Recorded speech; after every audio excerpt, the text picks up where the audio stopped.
ले अपने होकर बीच में बनल है श्रीमती चिंता देवी। एक बार जोरदार तालियां माई की। ए बाबा इन्हें कटहर गाछ बहुत ज्यादा है। मर फुफे गाँव है क्या कहो सेल इतना जठर आएगी क्या है बाबू। कटहर तो है और कटहर खा है भी, लेकिन जठर न खाए। ये बोले में तो हरे मन जठर करुआ था है नी।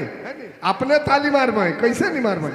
एक बार झारखंडी मैंने बजाए के दिखाई देवा ताली मारो ताली देख ले।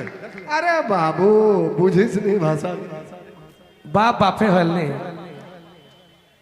ले अपने होकर बीच में श्रीमती चिंता देवी जी।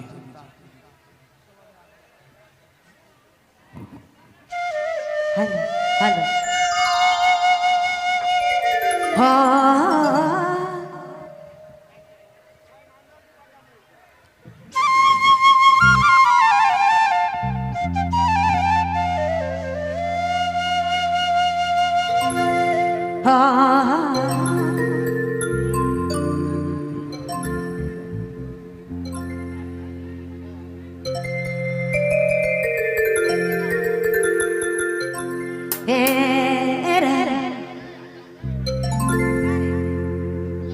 ही करी देगा मना के माई ओ करी देगा मना एगे पिया संगे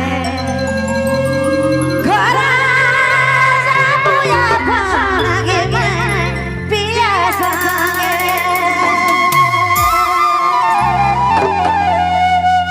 भाई अब चौथा सा महीना तो बीत के लगे आया है।